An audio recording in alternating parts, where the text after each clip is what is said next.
આ વિડીયો ગયા વર્ષનો છે, જ્યારે નેશનલ હાઈવે નંબર 56 જે પાવી જેતપુર તાલુકામાં આવેલો છે, ત્યાં એક બ્રિજ બની રહ્યો છે. એની બાજુમાં જે ડાયવર્ઝન બની રહ્યું છે દર વર્ષે તૂટી જાય છે, એટલા માટે આમ આદમી પાર્ટીએ એનું બેસણું કર્યું હતું. આ વર્ષે શું થયું? આ વર્ષે પણ ફરી પાછા કંઈક આવા જ દ્રશ્યો છે. આ વર્ષે પણ ફરી પાછું જે આ ડાયવર્ઝન બનાવવામાં આવ્યું છે એમાં તિરાડો પડી અને રસ્તો ફરીથી તૂટી ગયો. દર વર્ષે આ જે બ્રિજ માટે થઈને ડાયવર્ઝન બનાવવામાં આવ્યું છે, ડાયવર્ઝન દર વર્ષે તૂટી જાય છે અને લોકોને હાલાકીનો સામનો કરવો પડે છે. અને બ્રિજ વર્ષોથી બની રહ્યો છે, પણ બ્રિજનું કામ હજુ સુધી ક્યાં પહોંચ્યું છે એની કોઈને ખબર નથી. હવે આ જે વિસ્તાર છે, વિસ્તારના ધારાસભ્ય છે એ રાજેન્દ્રસિંહ રાઠવા અત્યારે અમેરિકાની મુલાકાતે છે. 1 મહિના સુધી પોતે બિઝનેસ ટ્રીપ ઉપર અમેરિકાની મુલાકાતે હોવાની માહિતી મળી રહી છે. ત્યારે ધારાસભ્ય સાહેબ તો અમેરિકામાં છે, પણ અહીંયા પ્રજા હાલાકી ભોગવી રહી છે. એનું શું?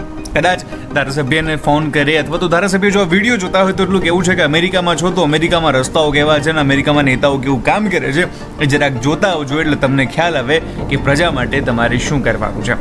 આ જ્યારે પરિસ્થિતિ દર વખતની છે, ત્યારે ત્યાંના સ્થાનિકોએ અમારો સંપર્ક કર્યો અને અમને સંપર્ક કરીને સ્પેશિયલી આ વિડીયોઝ મોકલી આપ્યા કે આ જુઓ, અમારે દર વખતે આ બધું જ ભોગવવું પડે છે.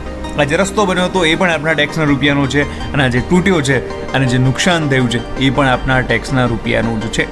તો જે નેતાઓ છે, જે સરકાર છે, એણે આ બાબતે ધ્યાન આપવું જોઈએ. ને વિકાસના બણગા તો ભલે તમે ફૂંકો, પણ હકીકત શું? હકીકત ક્યારેય જૂઠું નથી બોલતી.